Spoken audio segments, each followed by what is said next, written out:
Bienvenidos una vez más a El Relator Oscuro. Hoy nos enfrentamos a un abismo.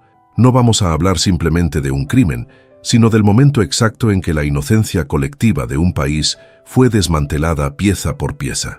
Existen eventos que funcionan como cicatrices en la memoria de un pueblo, heridas que nunca terminan de sanar porque la verdad se mantiene oculta bajo capas de incompetencia, burocracia y secretos.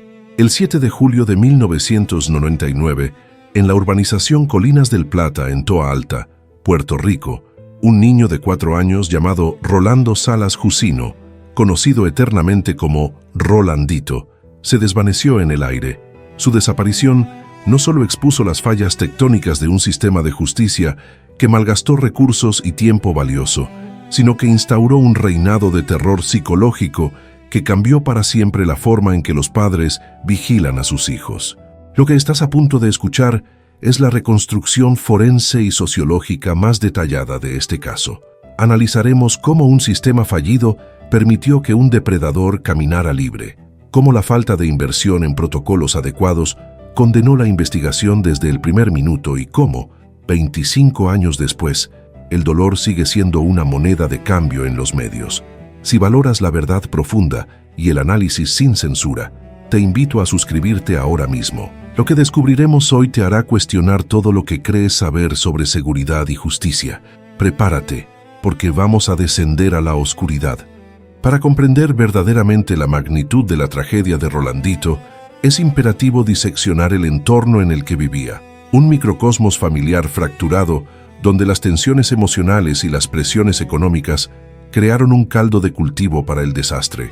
Rolandito no era un niño cualquiera, era un pequeño de 4 años, con una vitalidad contagiosa, pero también con una vulnerabilidad física marcada por una condición asmática severa que requería medicación costosa y atención constante. Esta dependencia médica añadía una capa de fragilidad a su existencia, convirtiéndolo en un ser que necesitaba protección absoluta. Sin embargo, su hogar se había convertido en un campo de batalla. Sus padres, Iris Jusino y Rolando Salas Cardona, llevaban separados más de un año. A pesar de la ruptura conyugal y las dificultades que conlleva mantener 2 hogares con presupuestos divididos, Rolando Salas, el padre biológico, mantenía una presencia férrea y amorosa en la vida de su hijo.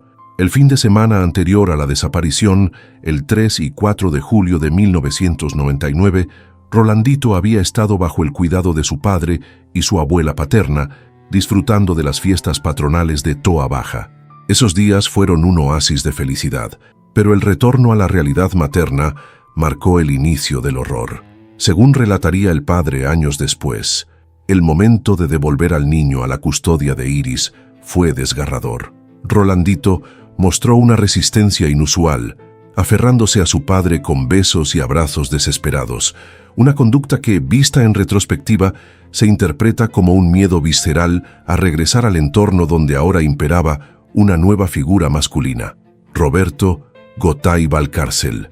Roberto Gotay, un camionero cuya vida laboral giraba en torno al transporte y al flujo de dinero rápido de la carretera, había entrado en la vida de Iris poco después de la separación. Lejos de ser una figura paterna sustituta, Gotay instauró un régimen de control y abuso doméstico. La relación con Iris era volátil, marcada por un ciclo de violencia que obligó a la madre a buscar amparo legal. Iris solicitó y obtuvo una orden de protección bajo la Ley 54 de violencia doméstica, un recurso legal diseñado para salvaguardar vidas, pero que en la práctica depende de la capacidad del agresor para respetar la autoridad. Gotay no solo ignoraba los límites legales, sino que mostraba un desprecio activo hacia Rolandito. El padre biológico revelaría más tarde que Gotay sometía al niño a un bullying psicológico constante, llamándolo pejorativamente Shaka Zulu, un apodo cargado de racismo y hostilidad que buscaba deshumanizar al pequeño dentro de su propio hogar. El perfil psicológico de Gotay revelaba a un individuo que veía las relaciones humanas como transacciones de poder. Cuando Iris intentó cortar los lazos y protegerse mediante la ley, Gotay no lo tomó como un final, sino como un desafío a su dominio. Fue entonces cuando pronunció la sentencia que se convertiría en el eje de toda esta investigación. Te voy a hacer daño con lo más que te duele. Esta frase no fue un exabrupto momentáneo, fruto de una discusión por dinero o celos pasajeros. Fue una declaración de intenciones, una promesa de venganza calculada. En la mente de un agresor de este tipo, el niño no es una persona, sino un activo, un objeto de valor incalculable para la madre que puede ser sustraído para causar la bancarrota emocional total de su víctima. La atmósfera en la casa de Colinas del Plata era irrespirable. La presencia de Gotay, incluso cuando no estaba físicamente allí, proyectaba una sombra sobre la familia. La orden de restricción era un papel que, teóricamente, debía mantenerlo alejado, garantizando la seguridad que los impuestos de los ciudadanos deben financiar a través de la policía y los tribunales. Sin embargo, la realidad de la seguridad en Puerto Rico a finales de los 90 era precaria. La vigilancia era escasa y la impunidad para los agresores domésticos era lamentablemente la norma. Rolandito vivía en la intersección de estos peligros. Un padre biológico preocupado pero externo, una madre asediada por la violencia de género y un padrastro con un historial de conducta antisocial y amenazas directas. Nadie podía imaginar que la ejecución de esa amenaza final no implicaría golpes ni gritos, sino un silencio aterrador que perduraría por décadas. El miércoles 7 de julio de 1999 amaneció como cualquier otro día de verano en el trópico, caluroso y húmedo. La rutina parecía inalterable. Iris y Rolandito salieron a realizar algunas gestiones y compraron comida china, un pequeño gasto cotidiano que denotaba normalidad. Regresaron a su residencia en la urbanización Colinas del Plata antes de las 4 de la tarde. La casa, ubicada frente a un parque recreativo, debería haber sido su refugio seguro. Sin embargo, la seguridad es una ilusión costosa que se desvanece rápidamente cuando las leyes no se hacen cumplir. Aproximadamente a las 4:00 p.m., Roberto Gotay Valcárcel llegó a la vivienda. Su sola presencia constituía un delito flagrante, una violación directa de la orden de protección vigente. Gotay no llegó con violencia física evidente, sino con una estrategia de manipulación. Alegó que había pasado simplemente para dejar algo, una excusa clásica de los acosadores para mantener el contacto y verificar el control sobre sus víctimas. Durante esta interacción ilegal, Gotay hizo una solicitud que, analizada bajo la lupa criminalística, revela la premeditación del acto. Le pidió permiso a Iris para llevarse a Rolandito a comprar una bicicleta. Aquí es donde el elemento financiero y material juega un papel psicológico crucial. La bicicleta no era solo un juguete, era el cebo perfecto. Para un niño de 4 años, una bicicleta representa libertad y diversión, un objeto de deseo irresistible. Gotay intentó usar su poder adquisitivo o la promesa de un regalo costoso para obtener la custodia temporal del niño de manera legítima. Iris, sin embargo, se mantuvo firme. Con una claridad que la atormentaría después, negó categóricamente el permiso. Le dejó claro que tanto ella como el padre biológico de Rolandito tenían los recursos económicos suficientes para proveer cualquier cosa que el niño necesitara, rechazando así la oferta de Gotay y reafirmando los límites. Le exigió que se marchara de la propiedad. Gotay, ante la negativa, pareció retirarse, pero su plan simplemente mutó de una salida consentida a una extracción oportunista. La negativa de Iris no lo detuvo, solo lo obligó a esperar el momento preciso, un momento que no tardaría en llegar. Minutos después de la tensa visita, Rolandito pidió permiso para ir a jugar al parque que colindaba con la residencia.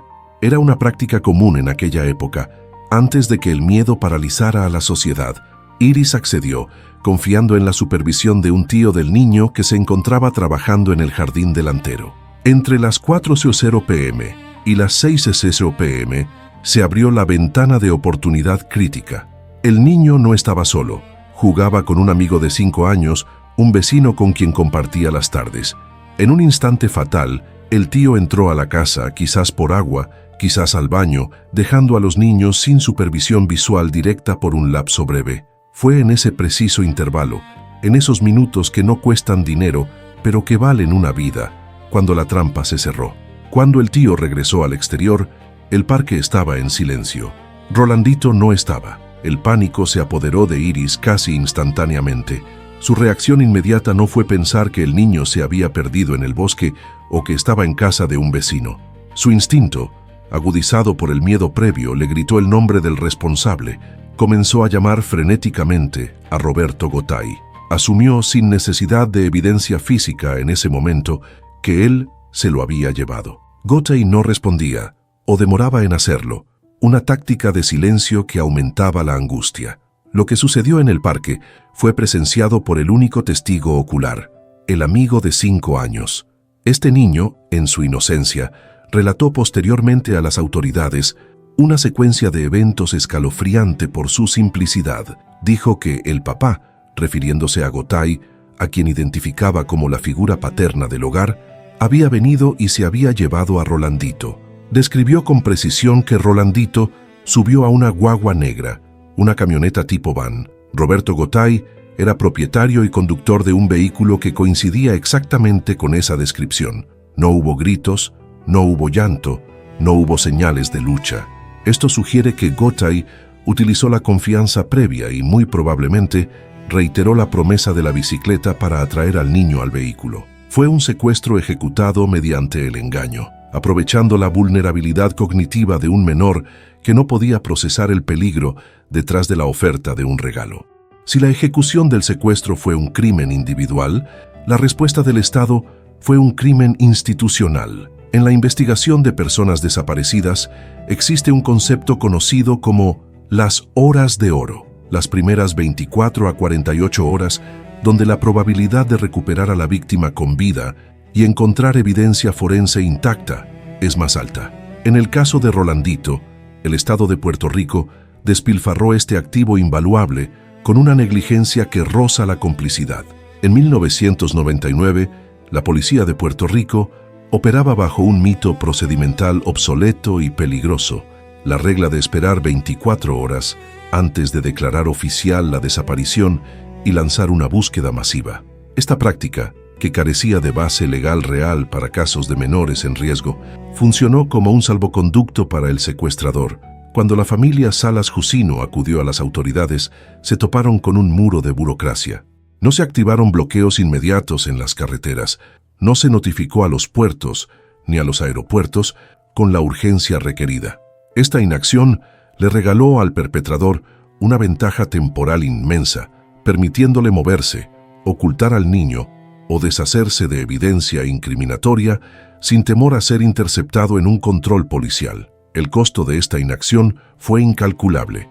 La gestión de la escena del crimen y de los testigos fue igualmente desastrosa. La decisión judicial y fiscal de descartar el testimonio del niño de 5 años es quizás el error más grave de toda la instrucción. Los fiscales y la policía argumentaron que el testigo era muy pequeño y que se encontraba medicado debido al shock, lo que, según su criterio, lo convertía en una fuente no confiable que sería destrozada por una defensa legal costosa en un tribunal. Al tomar esta decisión, el sistema silenció la única voz que podía situar a Gotay en la escena del crimen, llevando a Rolandito hacia su camioneta. Se priorizó la comodidad procesal sobre la búsqueda de la verdad, ahorrándose el trabajo de validar psicológicamente el testimonio del menor. La evidencia física también fue manejada con una incompetencia alarmante. El vehículo de Gotay, la famosa guagua negra, fue eventualmente ocupado y sometido a peritaje. Los técnicos forenses encontraron huellas dactilares de Rolandito en el interior.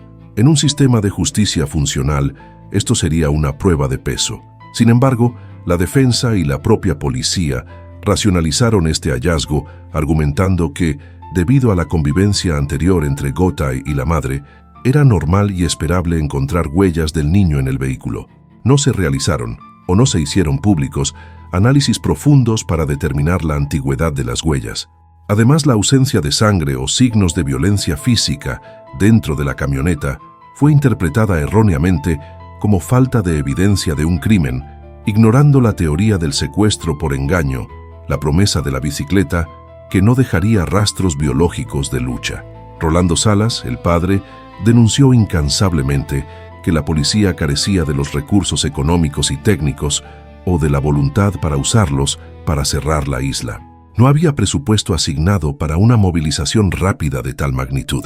La investigación inicial se basó en interrogatorios superficiales y en esperar que el niño apareciera por arte de magia. Gotay fue interrogado el 8 de julio.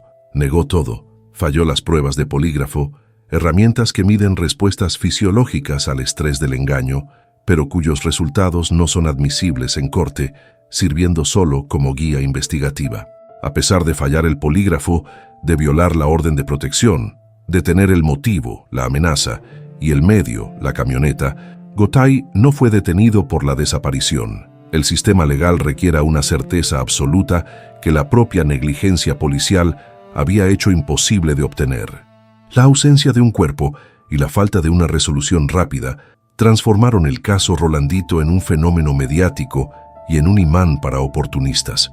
El vacío de información se llenó con teorías que iban desde lo plausible hasta lo delirante, cada una consumiendo recursos financieros del Estado y desgastando emocionalmente a la familia. Una de las primeras hipótesis fue el tráfico humano. Se especuló que Gotay no había asesinado al niño, sino que lo había entregado a terceros a cambio de dinero, vendiéndolo a una red internacional. Esta teoría llevó la investigación hacia la República Dominicana en el año 2000. Se gastaron miles de dólares en viajes de agentes, cooperación internacional y búsquedas en el país vecino, siguiendo confidencias de que el niño había sido sacado en ferry. Ninguna de estas gestiones dio fruto. Simultáneamente, la creencia de que Rolandito podía estar en los Estados Unidos impulsó una campaña publicitaria sin precedentes. La empresa Tres Monjitas imprimió la foto de Rolandito en millones de cartones de leche, una estrategia costosa inspirada en casos famosos de EEU, llevando el rostro del niño a cada mesa de desayuno en Puerto Rico. El padre, Rolando, invirtió todo su capital personal y su salud viajando a lugares como Boston y Connecticut, repartiendo volantes en el frío, movido por la esperanza de que alguien reconociera a su hijo. Pero el aspecto más oscuro de la investigación fue la intervención de informantes carcelarios. Presos buscando reducir sus sentencias o ganar beneficios dentro del sistema penal comenzaron a vender historias. En 2002 surgió la confesión de que Gotay había admitido degollar al niño y enterrarlo en una finca. Esto provocó excavaciones masivas con maquinaria pesada pagada por el gobierno, removiendo tierra en busca de huesos que no estaban allí. Más tarde, surgió la teoría del envenenamiento. Cada pista falsa era una transacción cruel. El informante ganaba atención o favores y la familia recibía una nueva dosis de sufrimiento. El punto más bajo de este circo ocurrió en 2010, con el incidente de la santería en Cataño. Bajo la supervisión de fiscales de alto perfil, se montó un operativo gigantesco basado en la inteligencia de que los huesos de Rolandito estaban siendo utilizados en rituales religiosos. La prensa transmitió en vivo mientras se recuperaban restos óseos. La nación contuvo el aliento, solo para que el análisis forense posterior revelara que los huesos eran de origen animal. Este fiasco no solo representó un desperdicio monumental de dinero de los contribuyentes, sino que ridiculizó el dolor de la familia, convirtiendo la búsqueda de un niño en un espectáculo grotesco. Incluso en 2019, 20 años después, las autoridades drenaron un tanque séptico en Toa Alta basándose en otra confidencia antigua. El resultado fue, una vez más, negativo. Estas operaciones demuestran la desesperación de un sistema que, al no haber hecho su trabajo en las primeras 48 horas, se vio condenado a perseguir fantasmas durante décadas, gastando presupuestos millonarios en intentos fallidos de corregir el error original. Cuando parecía que el caso se había enfriado hasta convertirse en un archivo histórico, el año 2024 trajo una sacudida sísmica que expuso, una vez más, la incompetencia coordinada de las agencias de seguridad. La esperanza renació con una fuerza brutal debido a una pista que parecía definitiva. Un hombre en Boston, Massachusetts, que no solo se parecía a las proyecciones de edad de Rolandito, sino que compartía una marca de nacimiento específica, un nevo que la familia y la policía conocían pero que no se había publicitado masivamente. La información sugería que este individuo llevaba una vida esquiva, trabajando en turnos nocturnos para ganar dinero y evitando la interacción social. un comportamiento compatible con alguien que oculta su identidad o que vive bajo una falsa historia. La Interpol y el Departamento de Seguridad Pública, DSP de Puerto Rico, validaron preliminarmente la pista. El país entero se paralizó ante la posibilidad del milagro. Sin embargo, lo que siguió fue un desastre de relaciones públicas y una muestra de la desconexión total entre las agencias locales y federales. Mientras el secretario del DSP confirmaba la investigación en los medios, alimentando la esperanza pública, el FBI lanzó un balde de agua helada. En una revelación humillante para las autoridades locales, el FBI informó que ya habían investigado esa misma pista en diciembre de 2023 y la habían descartado. El hombre en cuestión era 2 años más joven que Rolandito. La falta de comunicación interagencial fue patente. El FBI afirmó haber notificado a la policía local, mientras que los funcionarios de Puerto Rico negaban haber recibido tal informe. Operaban como aldeas independientes, malgastando recursos en investigar lo que ya estaba resuelto. Para cerrar definitivamente la controversia y detener la especulación, se ordenó una prueba de ADN. Un equipo viajó a Boston, financiado con fondos de emergencia, para recolectar el material genético. El 11 de julio de 2024, el Instituto de Ciencias Forenses confirmó lo que el FBI ya sabía. No había coincidencia genética. El padre de Rolandito, devastado una vez más, calificó el episodio como un blooper de marca mayor y un error brutal. La precipitación por dar una noticia positiva sin verificación científica previa causó un daño psicológico irreparable. Este episodio de 2024 demostró que, a pesar de los avances tecnológicos y el dinero invertido en modernización, el factor humano y la falta de coordinación siguen siendo el talón de Aquiles de la justicia en Puerto Rico. El caso de Rolandito Salas Jusino es mucho más que un expediente abierto en los archivos de la policía. Es un monumento a la pérdida y una acusación permanente contra el sistema. Hoy, Rolandito tendría más de 30 años. Podría ser un profesional, un padre, un amigo. En cambio, es un símbolo de advertencia. La frase «estás más perdido que Rolandito» se ha incrustado en el léxico popular de la isla, una expresión de humor negro que esconde una verdad dolorosa. En este lugar puedes desaparecer y nadie te encontrará. El legado de este crimen es el miedo.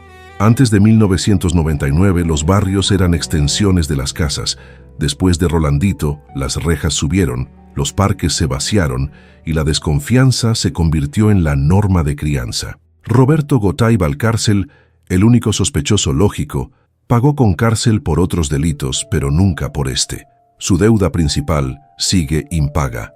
La familia Salas Jusino ha vivido un cuarto de siglo en un limbo tortuoso, oscilando entre la esperanza irracional de un reencuentro y la necesidad visceral de encontrar unos huesos para poder llorar sobre una tumba. La historia de Rolandito nos enseña que el mal no necesita oscuridad para actuar. Puede llegar a plena luz del día, en una tarde de verano, con la falsa promesa de una bicicleta. Nos enseña que las instituciones fallan, que el dinero no siempre compra justicia y que a veces los monstruos ganan simplemente porque el sistema les permite huir. Si este relato ha removido algo en ti, si crees que la memoria de este niño merece ser preservada contra el olvido, tu acción es importante. Dale like a este video, comenta tu opinión sobre la actuación de las autoridades y comparte este contenido. Soy el Relator Oscuro. Nos vemos en la próxima entrega, donde la verdad no tiene miedo a la oscuridad.